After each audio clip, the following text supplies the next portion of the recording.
नमस्कार, मौसम तक चैनल पर आपका बहुत बहुत अभिनंदन। मैं हूं देवेंद्र त्रिपाठी और हम बात करेंगे इस बुलेटिन में 20 नवंबर के संपूर्ण भारत के मौसम की।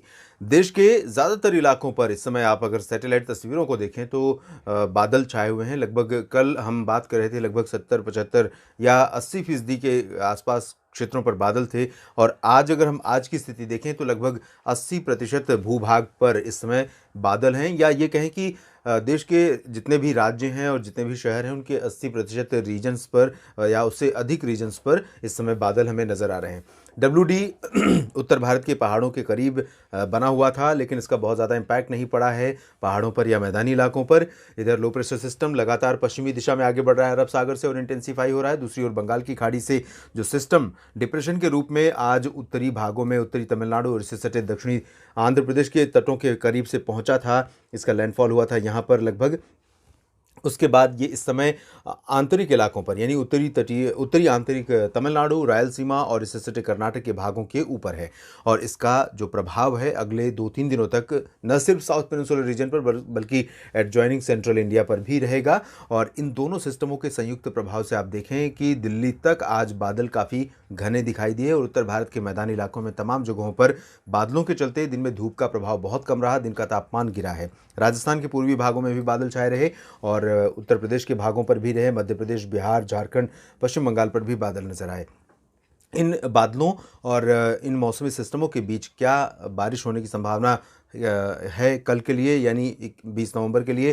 किन किन राज्यों में बारिश होगी और कहां पर मौसम शुष्क रहेगा, आइए अब हम इसकी बात करते हैं। दक्षिण और मध्य भारत के क्षेत्रों में बारिश तो पहले से हो रही है और आगे भी जारी रहेगी, लेकिन जो बहुत ही सरप्राइज विजिट है रेन की वो है उत्तर भारत का रीजन, जहां पर कुछ इलाकों में हमें 20 नवंबर को बारिश देखने को मिल सकती है। इसमें अगर हम बात करें मैदानी भागों की तो पूर्वी राजस्थान के उत्तरी हिस्सों में यानी भरतपुर, झुंझुनू, अलवर और आसपास के इलाकों में भी वर्षा हो सकती है, जबकि दक्षिण पूर्वी इलाकों में पिछले 2-3 दिनों से बारिश हो रही है रुक रुक कर।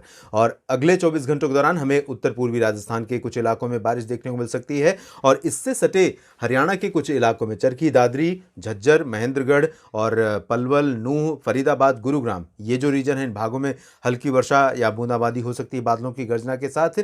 मॉडल की अगर हम माने तो यहाँ पर पूरा ड्राई वेदर है, लेकिन जिस तरह की वेदर कंडीशन अगले 24 घंटों के दौरान नजर आ रही है, जिस तरह से हवाओं की दिशा रहने वाली है, उसके आधार पर आज जितने बादल थे थोड़ा हाई क्लाउड थे, अब कल आपको ये मीडियम क्लाउड के रूप में नजर आएंगे यानी और नीचे आ जाएंगे।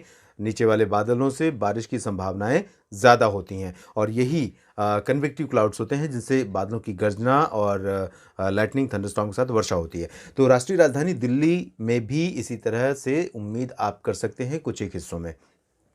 संभावना पूरे रीजन पर रहेगी, दक्षिण दिल्ली से लेकर उत्तर और पूर्व से लेकर पश्चिम तक, लेकिन कहां पर बारिश होगी, आपके इलाके में होगी या कि आपके इलाके में ड्राई वेदर बना रहेगा, ये कहना थोड़ा सा मुश्किल है, पिन पॉइंट करना बहुत मुश्किल है। लेकिन निश्चित रूप से दिल्ली, NCR समेत हरियाणा के कुछ हिस्सों में और राजस्थान के उत्तर पूर्वी भागों में अगले 24 घंटों के दौरान हमें बारिश देखने को मिल सकती है और यही स्थिति हमें उत्तर प्रदेश के भागों पर भी नजर आएगी। Straight from Agra and Mathura to Prayagraj, ये जो रीजन है, यहाँ तक कि कानपुर में और झांसी, ललितपुर, महोबा, फतेहपुर और आसपास के इलाकों में, साथ ही जो ये अंदरूनी इलाका है, इन भागों में भी कुछ स्थानों पर वर्षा हो सकती है। ओवरऑल अगर हम देखें तो दक्षिणी उत्तर प्रदेश का रीजन प्रभावित होगा। प्रयागराज से जो पूरब का रीजन है, सोनभद्र, भदोही और मिर्ज़ापुर का, इन भागों में ड्राई वेदर रहेगा, बादल आ सकते हैं लेकिन बारिश की संभावनाएं कम रहेंगी।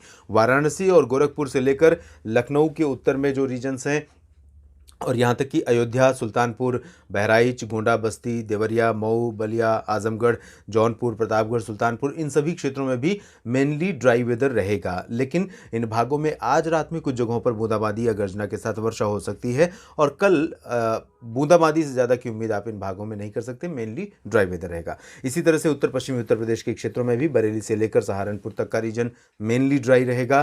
पंजाब का लगभग समूचा क्षेत्र शुष्क रहने वाला है और अगर हम बात करें हरियाणा के उत्तरी और उत्तर पश्चिमी हिस्सों की तो यहाँ पर भी मौसम शुष्क रहने की संभावना नजर आ रही है। इसके अलावा उत्तर भारत के पर्वतीय क्षेत्रों में उत्तराखंड से लेकर हिमाचल प्रदेश, जम्मू कश्मीर, गिलगित बाल्टिस्तान, मुजफ्फराबाद और लद्दाख, इन सभी क्षेत्रों में भी मौसम मुख्यतः साफ और शुष्क रहेगा। एक WD आया था जिसकी वजह से गिलगित बाल्टिस्तान, मुजफ्फराबाद और लद्दाख में कहीं कहीं पर बूंदाबांदी या हल्की वर्षा हुई है, लेकिन मोस्टली जो मेजर स्टेट्स हैं, मेजर लोकेशंस हैं, लोकप्रिय पर्यटन स्थल हैं, इन भागों में फिलहाल मौसम शुष्क बना हुआ रहा और आगे भी बना हुआ रहेगा। यानी श्रीनगर, शिमला और उत्तराखंड समेत इन तीनों जो पर्वतीय क्षेत्र हैं, जहां पर देश के तमाम जगहों से पर्यटक सैलानी निकलते हैं पर्यटन के लिए, बर्फबारी का नज़ारा लेने के लिए, तो अभी फिलहाल इन भागों में ड्राई वेदर रहेगा, बारिश की संभावना नहीं है। इधर हम अगर मध्य भारत की तरफ चलें तो मध्य प्रदेश और गुजरात के ऊपर कुछ जगहों पर घने बादल आपको 20 नवंबर को भी दिखाई दे सकते हैं और इन्हीं बादलों से आप उम्मीद कर सकते हैं कि ग्वालियर, गुना, श्योपुर, शिवपुरी और भिंड, मुरैना, ये जो रीजन है, दतिया, टीकमगढ़, इन भागों में कुछ स्थानों पर वर्षा हो सकती है। रतलाम और भोपाल, उज्जैन तक बारिश की संभावना रहेगी और मैं ये भी कहूँगा कि जो दक्षिण पश्चिमी इलाका है, इसमें खरगोन, धार, मंदसौर, खंडवा, इन सभी क्षेत्रों में भी बारिश की संभावना रहेंगी।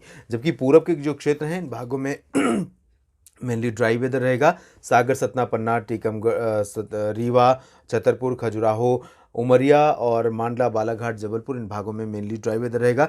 होशंगाबाद, छिंदवाड़ा, बैतूल, इन क्षेत्रों में कुछ जगहों पर जरूर बारिश आपको दिखाई दे सकती है। गुजरात के भागों में कई जगहों पर पिछले 2-3 दिनों से काफ़ी बारिश हुई है। सूरत में बहुत अच्छी वर्षा रिकॉर्ड की गई है और बहुत ही अनएक्सपेक्टेड बारिश रही है। कई जगहों पर इस दौरान भारी वर्षा रिकॉर्ड की गई है। तो यहाँ पर अगर मैं बात उत्तरी पूर्वी गुजरात की करूँ तो इन क्षेत्रों में मेनली ड्राई वेदर एक्सपेक्टेड है, लेकिन जिस तरह की कंडीशन है हवाओं की अगले 24 घंटों के दौरान प्रोजेक्शन है, उसके आधार पर मैं ये अनुमान लगा रहा हूं कि मेहसाना, पाटन, साबरकांठा, बनासकांठा से लेकर गांधीनगर, वडोदरा और आणंद, अहमदाबाद, सूरत, वलसाड़, नवसारी, इन सभी भागों में कहीं कहीं पर गर्जना के साथ लाइट रेन, कहीं कहीं पर बूंदाबांदी और उत्तरी दक्षिणी जो पूर्वी रीजन है, इन भागों में कुछ स्थानों पर तेज वर्षा भी हो सकती है। सौराष्ट्र में भी लाइट रेन होने की संभावना रहेगी बादलों की गर्जना के साथ। कच्छ में भी बादल आ सकते हैं, लेकिन बारिश के आसार कच्छ में नहीं है। छत्तीसगढ़ और उड़ीसा के क्षेत्रों में अगर देखें तो यहाँ पर दक्षिणी हिस्सों पर बारिश होने की संभावना है। पहले बहुत बारिश हुई दक्षिणी भागों में इन दोनों राज्यों में, उसके बाद मौसम शुष्क बना रहा, लेकिन अब जब सिस्टम आ गया है दक्षिणी प्रायद्वीपीय भारत के अंदरूनी भागों पर, तब इसका प्रभाव यहाँ पर देखने को मिल रहा है और बंगाल की खाड़ी की तरफ से मॉइस्चर बहुत भरपूर मात्रा में पहुँच रहा है। तो रायपुर से लेकर सुकमा, दंतेवाड़ा, बीजापुर तक बारिश यहाँ पर हो सकती है और दक्षिणी ओडिशा में भी कई जगहों पर वर्षा हो सकती है। उत्तरी भागों में मौसम शुष्क रहेगा। महाराष्ट्र में आप देखिए अधिकांश इलाके प्रभावित होंगे अगले 24 घंटों के दौरान। विदर्भ से लेकर मराठवाड़ा, मध्य महाराष्ट्र और कोंकण गोवा के लगभग सभी शहरों पर घने बादल रहेंगे और ये लो क्लाउड होंगे जिनसे आप बारिश की उम्मीद कर सकते हैं। बारिश के साथ साथ यहाँ पर तेज़ हवाएं चलने और लाइटनिंग, थंडरस्टॉर्म होने की घटनाएं होने की संभावनाएं यहाँ पर रहेंगी और कुछ हिस्से ऐसे हो सकते हैं जिसमें नासिक, पुणे, सांगली, सतारा, कोल्हापुर, सिंधुदुर्ग, रत्नागिरी, अलीबाग, मुंबई और दहानू, इन सभी क्षेत्रों में कुछ हिस्से ऐसे हो सकते हैं जहाँ पर बहुत तेज़ वर्षा अगले 24 घंटों तक आपको देखने को मिल सकती है। और मराठवाड़ा तथा विदर्भ में फिलहाल बहुत ज़्यादा बारिश की संभावना नहीं है, लेकिन लाइट टू मॉडरेट रेन यहाँ पर जारी रहेगी। गोवा में भी कई स्थानों पर मध्यम से भारी बारिश, तेज़ हवाएं चलने और बादलों की गर्जना होने की संभावनाएं रहेंगी। दक्षिणी प्रायद्वीपीय भारत, जहां पर लगातार इंटेंस स्पेल देखने को मिल रहा है और ये बारिश की जो स्थितियां हैं अगले कुछ दिनों तक लगातार यहां पर आगे भी जारी रहेंगी, क्योंकि बंगाल की खाड़ी से जो हवाओं का रिदम बन रहा है वो टूटने वाला नहीं है और ये इलाके यहां पर लगातार प्रभावित होते रह सकते हैं। तो अनुमान यह है कि दक्षिणी आंतरिक जो हिस्सा है आंध्र प्रदेश का, जिसे रायलसीमा कहते हैं, दक्षिणी तटवर्ती रीजन, उत्तरी तटीय भाग, इन सभी भागों में बारिश होने की संभावना है, लेकिन रायलसीमा और दक्षिणी तटीय शहरों में ज़्यादा वर्षा हो सकती है। नेल्लोर, श्रीहरिकोटा और आसपास के इलाकों में, तेलंगाना में भी कुछ स्थानों पर वर्षा होने की संभावना है और यहाँ पर लाइट टू मॉडरेट रेन से ज़्यादा के आसार फिलहाल नहीं है। लेकिन अगर सबसे ज़्यादा प्रभावित कोई राज्य होगा तो वो होगा अगले 24 घंटों के दौरान कर्नाटक, जहाँ पर उत्तरी हिस्सों से लेकर दक्षिणी हिस्सों तक कई शहरों में मध्यम से भारी वर्षा हो सकती है। इसमें बेंगलुरु भी शामिल है, हसन भी शामिल है, कोडागू भी शामिल है, गडक भी शामिल है, बेल्लारी, गुलबर्गा और आसपास के तमाम इलाके शामिल हैं जहां पर भारी वर्षा हो सकती है। इसी तरह से उत्तरी तमिलनाडु और रायलसीमा में भी कई जगहों पर भारी वर्षा होगी।